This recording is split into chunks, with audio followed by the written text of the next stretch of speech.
Hello, everyone. I am Aaron St. Dennis, aka the FF Mad Scientist, and this is the Mad Science Lab podcast.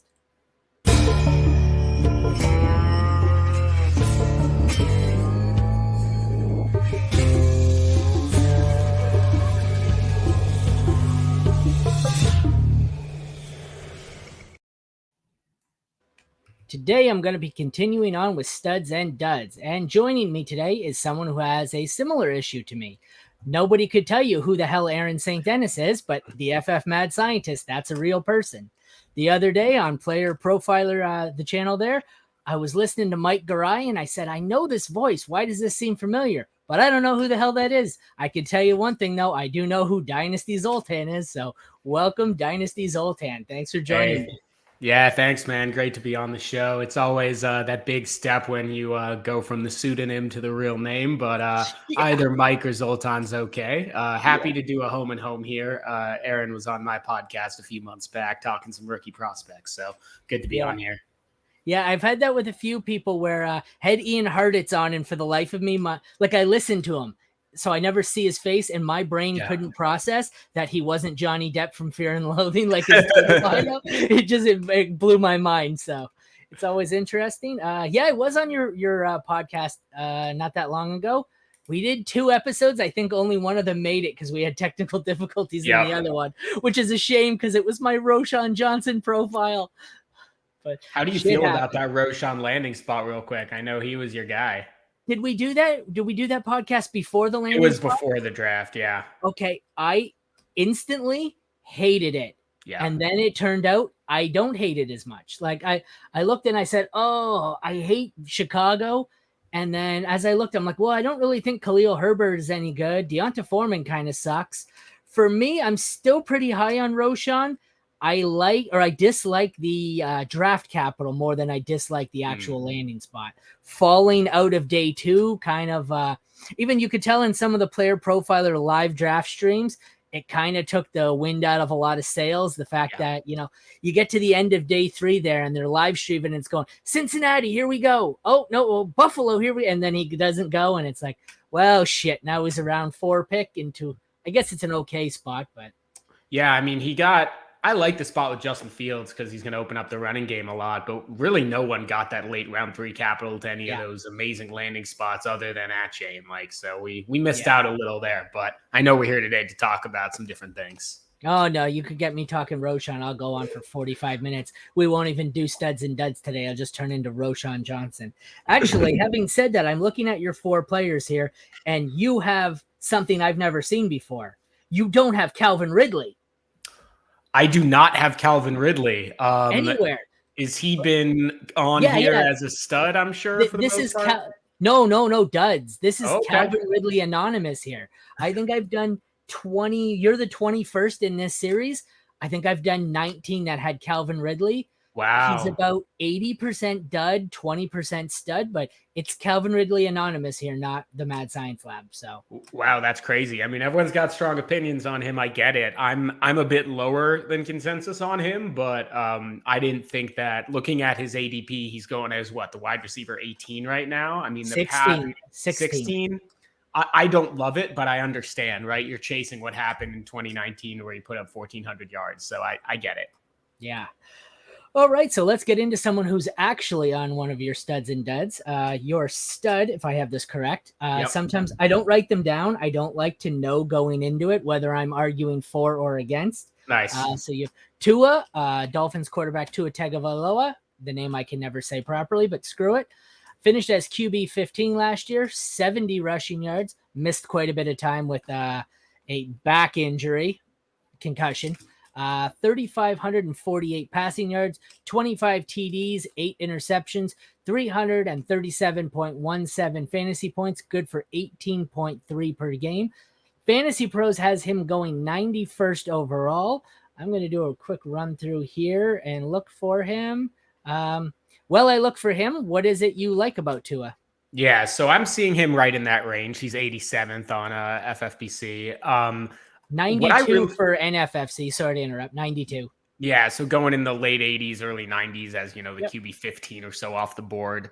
What I like about Tua, first of all, I always like getting a discount because you look at that 18.3 points per game last season, that was including the game he got injured. If you exclude that game, Tua Tagovailoa would have averaged 20.75 points a game last season, which would have been fifth among quarterbacks. So that's just some of the realm that we're talking about. It's Mahomes, Josh Allen, Jalen Hurts, and Joe Burrow would be the only players above him if you exclude that injured game. It's a risk, but especially in a 1 QB league or in a super flex league, when you're taking a guy as a QB 15, you're really not giving up that much in order to potentially take a top 5 quarterback. And what I love is just any of the projection systems that I've done, it has Tua as a top 10 quarterback. And I think the upside really outside of the rushing guys is pretty tremendous. So for instance, a guy like Kirk Cousins, who I don't see how he gets above, 20-ish points per game. I'm just not sure why he'd be going above Tua Tagovailoa. No, I agree 100%. It is definitely a scary pick. He's in that range here. I don't normally go for Watson, but if I miss on the top 8, I would say elite. I have a lot of Dak, Tua, Cousins, Geno. I find they really fall. Yeah. I did my first mock on a podcast last night, for SFB 13. I'm picking at the 101, so I picked at the 101 in the mock.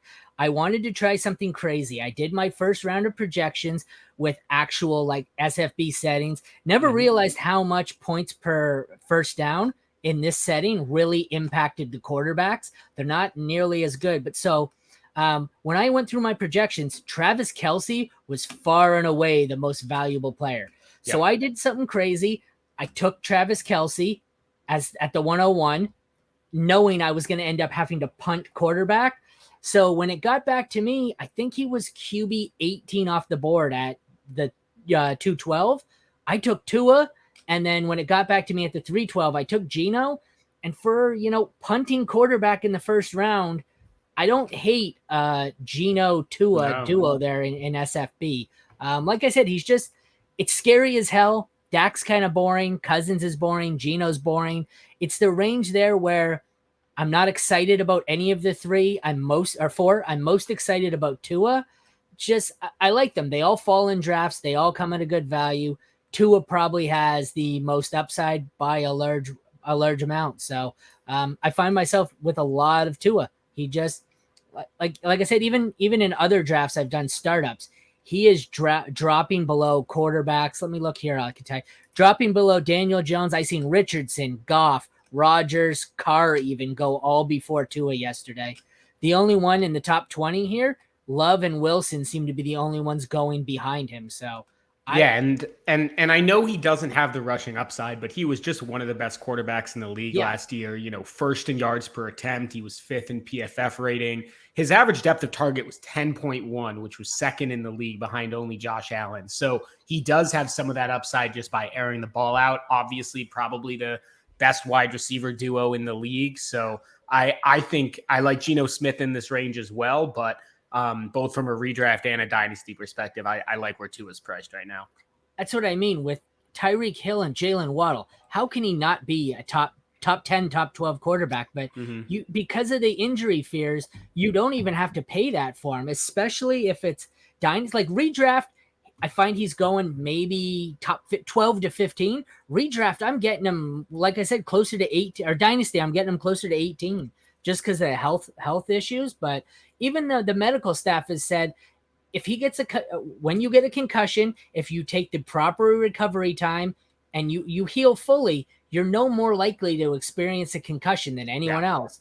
It's kind of a freak injury. If you come back, like he rushed it back from his first one, so he was more prone to the second one, it should be a fresh slate this year. I mean, he gets his head taken off and gets another concussion. You may not see Tua again, but it doesn't make him any more likely to get one. So no, and that can happen to anyone. And from a dynasty perspective, there's a clear set of quarterbacks going in the top, 15, 16 picks in the draft. And then you quickly get to a range where it's Tua or Bryce Young, CJ Stroud. Personally, in dynasty, I'm taking Tua there just because there's risk for young quarterbacks that they could suck. I don't think there's any risk that Tua could suck, and he's in a very good situation.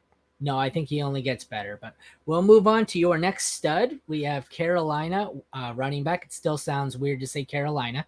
Yep. Miles Sanders finished as RB15, 1,269 rushing yards, 78 receiving, 11 touchdowns, 235.2 full PPR points, good for 12.75 per game. Fantasy Pros has him at 51 overall. On NFFC, he is 64 overall, going as RB20. I've never been the Miles Sanders guy, but there is a range in the NFFC ADP of RB 19, 20, and 22 are going in the early 60s. They are Dobbins, Sanders, Akers. I am loading up on these three, preferably the Dobbins-Sanders duo there, but I don't see how, with a rookie quarterback and very few other options, I don't see how Sanders isn't the main guy in this offense and just gets peppered with checkdowns from a rookie quarterback. I assume you're thinking something similar? Yeah, exactly. I mean, it's the fact that he is a rookie quarterback who is probably going to have to check down the ball a lot because his receivers just aren't very good at getting open. I don't know if they can actually get open at all. And listen, Miles Sanders has been really bad receiving the football since his rookie year, where he put up 50 catches. He's getting under 4 yards per target, which is pretty pathetic when you think about it. But in spite of that, we know that there's an opportunity for a Carolina back to succeed. We saw last year there was a 6-game stretch where Deontay Foreman was a top 12 back in 4 of those weeks. And the Carolina Panthers are the only team in the NFL to return 100% of their starting offensive line from last season, where they were about league average and young. So if we expect some progression there, we know Miles Sanders can be a decent running back. I don't even think he's that talented. I just look at some of the other guys in this range, and I can't lock them in for 30, 40 catches. I can't lock them in for 250 plus touches like I know Miles Sanders will get. So there's one guy later here that I think is criminally underrated in James Conner. But other than James Conner, I'm happy taking Miles Sanders over all these guys. Dalvin Cook, we don't know his role. J.K. Dobbins might not get 20 catches. Alexander Mattison could be a backup. Like, shoot for upside here, and I could see Miles Sanders being like your 2020 David Montgomery winning leagues at the end of the year. You read my mind. I was looking and I said, I like the Dobbins, Sanders, Akers spot here, but like, if you give me the option of Sanders over Madison, like Madison and Pierce seem to be, even Swift and White, this group here seems to be as polarizing as Calvin Ridley. I'm out on Madison, Pierce, Swift, and White. Connor was the lone one where I have him probably up higher. I have him as a probably top 20, let alone top 24. Oh, yeah. I completely agree. I'm very high on James Conner. He's probably my favorite dynasty buy if you're a contending team, just because he's, half the price of a guy like Joe Mixon, Aaron Jones, Dalvin Cook, and he's going to give you just as much production this year. And obviously that applies to redraft as well. But even Joe Mixon, I think Joe Mixon's going to have the same situation as Connor, where the ADP is suppressed. We're going to get to camp, and people are going to say, "Oh shit, there's nobody else in this backfield." Like, Keontae Ingram's going to take touches from James Conner? Like, the only thing standing between Conner and a top 15 finish is his health. If he stays healthy, there's nobody. There's nobody. Like, if Kyler Murray isn't ready to go week 1, which sounds like a distinct possibility, whoever's at quarterback is going to be handing the ball off or checking the ball down nonstop. So the argument for why Connor is undervalued is similar to the argument for why Sanders is undervalued. But like I said, Dobbins, Sanders, Akers, Connor, give me that range all day. I'm passing on everyone else here. Madison, Cook, Swift. So and you're spot on about Connor, by the way. Without Kyler last year, he averaged 19.6 points a game in those 6 games. So you're going to be looking at a ridiculous role for Connor. So I'm definitely in on him at that price too. But Sanders is just the only guy in that range who I view as, very likely going to get 250 to 300 touches. I get at this point in the season, we're likely, it's all the degenerates still around. The casuals haven't come in. Most of the degenerates are playing Dynasty. So it's all about the youth. But at what point do we stop caring about the youth and just say, well, this guy's going to be a top 12, top 15 running back this year. So maybe don't draft him at 76th overall in front of guys or behind guys. Like, you've got Madison going 12 picks. Madison was one of the most inefficient backs ever. He's never really had, like, the times where he's had the backfield to himself, they had no other options. It wasn't a plan. They're going into this season knowing he's what they have. Ty Chandler, Dwayne McBride, or whoever they bring in is going to take some touches. This isn't going to be all Madison. Give me Connor 12 picks later, which is funny because somehow the Miles Sanders chat here has turned into the give me James Conner. So maybe we should have made him our stud. Maybe he's a stud as well. Yeah, exactly. So, all right. Well, moving on, we have your first dud. Another one that's on a new team. You haven't seen them week one in their new jerseys, so it's kind of hard to transition, but we have Chicago wide receiver DJ Moore was wide receiver 24, which is his lowest finish since his rookie year. He seems to be 17, 18, 19 every year, so he's pretty consistent. 53 rushing yards, 888 receiving, 7 touchdowns, 193.6 full PPR points, good for 11.7 per game, and an ADP of 53 overall on Fantasy Pros. Why are you out on DJ? So this has nothing to do with DJ Moore, the talent. I don't think that there's been many questions about that for a while now, but DJ Moore is not in a good situation. And I think people are so hyped up, especially in the fantasy community, about Justin Fields, the fantasy player, that they forget that Justin Fields is a terrible quarterback for his wide receivers because he doesn't throw a lot. And when he does, he doesn't throw well. So there is growth in Justin Fields' game. But projecting that all for this year is not a wise move. You're assuming that DJ Moore is going to go to a new team, that he's instantly going to get a 30-plus target share, which he's never been able to get. And even then, his upside is considerably lower than a guy like Christian Watson, DeAndre Hopkins, Chris Godwin, Brandon Ayuk even, who I don't even like, who's going later. There's just no path there with DJ Moore to the volume. And especially given his lack of touchdowns, there has not been a top 12 wide receiver with less than 6 touchdowns since 2002. So DJ Moore, who's never had a touchdown rate above 3%, is not going to get there. So why are you drafting someone without that much upside in the 5th round? I agree 100%. And I asked this question to many people who are in on DJ Moore and Justin Fields. And can you tell me what the argument they always make is? It's the stupidest argument I've ever heard. It's always the same thing. It was Josh Allen and Stephon Diggs. Right. AJ Brown and Jalen Hurts. There we go. Right there. Thank you. So apparently this has to happen every year. And now these two are the next hot duo. And that's why their ADP goes through the roof. It's even higher on NFFC. On NFFC, I just had it he's 47 overall going as wide receiver 23. I'll bring it up there. He's basically going back to back with guys like Debo, Judy, and Watson, who we know are in much more electric offenses that are going to pass more, specifically with Judy and Watson. You look at a guy like DeAndre Hopkins, or even a guy like Christian Watson, who was a wide receiver 1 over the second half of last season. DJ Moore has not shown that ability to have that upside, and this is just not the situation to do it. So if you're looking at getting your second or third wideout in this range, I'm looking for a guy better than DJ Moore. Yeah, it's not that, like you said, though, it's not that I hate the player. He consistently finishes around wide receiver 18. So even if he misses the wide receiver 23 ADP, I don't think he's a massive bust for you. He's not going to kill your team. It's just a case of I don't love this offense, and I don't love the players he's going with. It's around this range where I just don't really like him. There's a lot. I'd much rather have Jerry Jeudy. I'd probably rather take a shot on London. Cooper, depends where Hopkins goes.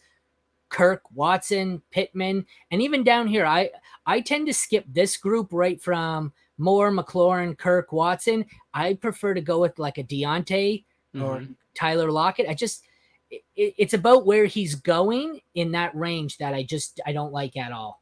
Yeah, and it's also when you look at the other position, and I get why you skip that range because I feel the same. They're just players at other positions who are far more likely to return some type of peak output, whether you're taking Kyle Pitts there, J.K. Dobbins there, or whether you're getting your, Justin Herbert or Justin Fields falls a little bit. Like, there's just better bets to make there. Yeah, that's right who's on the screen. We got Herbert a few picks above, Gibbs, even Hawkinson, Ken Walker, Aaron Jones.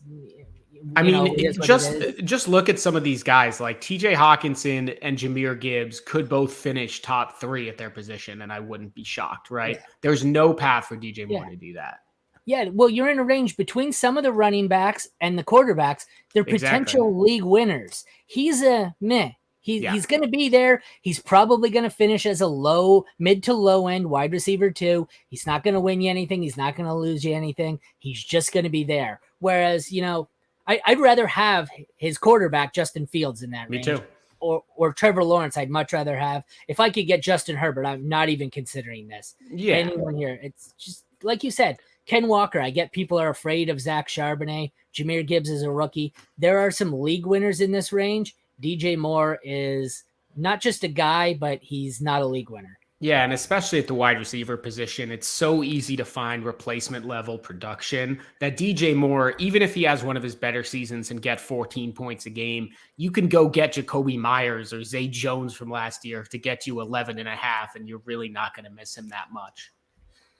All right, finally, your last dud, we have Brandon Ayuk, 49ers wide receiver, was wide receiver 15 last year, 23 rushing yards, 1,015 receiving, 8 touchdowns, 209.8 full PPR points, good for 13.4 per game, ADP of 66 overall on Fantasy Pros.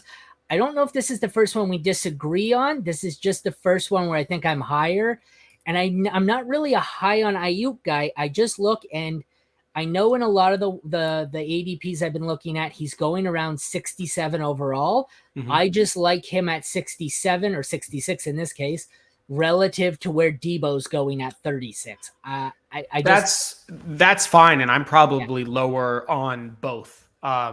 Just because the opportunity is so difficult in San Francisco. Because if you have 4 elite offensive weapons, you have a head coach who in neutral situations is more likely to run the ball than pass, and you don't have an elite quarterback, it's really hard to find meaningful production. And just like I talked about with DJ Moore, it's a similar argument where I think Ayuk is a very talented receiver. I think he has the ability to put up 13-ish points per game, maybe 14 points a game, but he doesn't have that league-winning potential that even people around his range have.